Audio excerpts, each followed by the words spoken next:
যদি দৌড়াতে না পারো তবে হাঁটো, যদি হাঁটতে না পারো তাহলে হামাগুড়ি দাও, কিন্তু সামনে পথ চলা কখনোই বন্ধ করবে না। তোমার লক্ষ্য তোমার জন্য অপেক্ষা করছে। তুমি চাইলেও পিছনে ফিরে যেতে পারবে না। তোমার লক্ষ্য তোমাকেই পূরণ করতে হবে। তোমার মধ্যে একজন ঘুমিয়ে আছে, তাকে তোমাকে জাগিয়ে তুলতেই হবে। আর কতদিন ঘুমিয়ে থাকবে বস? তোমার লক্ষ্য যে তোমাকে পূরণ করতেই হবে। শুধু সামনে এগিয়ে যাও। কে কি বললো তাতে তুমি কান দিও না।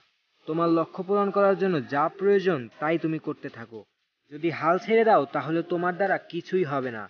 তাহলে তুমি সত্যিই একটা অপদার্থ। যদি হাল না ছাড়ো তাহলে তোমার দ্বারাই সম্ভব। তুমিই পারবে। তোমার দ্বারাই সম্ভব তোমার লক্ষ্য পূরণ করা। কেন তুমি পারবে না? কি সেই জিনিস যার জন্য এতবার তোমাকে পিছনে ফিরে যেতে হচ্ছে? খুঁজে বের করো তাকে। খুঁজে বের করে তাকে ছুঁড়ে ফেলে দাও। তোমাকে সামনের দিকে এগিয়ে যেতেই হবে। তোমাকে পারতেই হবে। হাল ছাড়লে চলবে না। এখনো তোমাকে অনেকটা পথ যেতে হবে। সফলতা মুখ দিয়ে বললেই পাওয়া যায় না, তা তোমাকে অর্জন করে নিতে হবে। সফলতা তোমাকে ছিনিয়ে আনতেই হবে। তোমার জীবনে প্রত্যেকটা হরফ যে তোমাকেই লিখতে হবে। তুমি ভবিষ্যতে কি করতে চাও তা তোমাকেই ঠিক করতে হবে। তোমাকে সামনের দিকে এগিয়ে যেতেই হবে।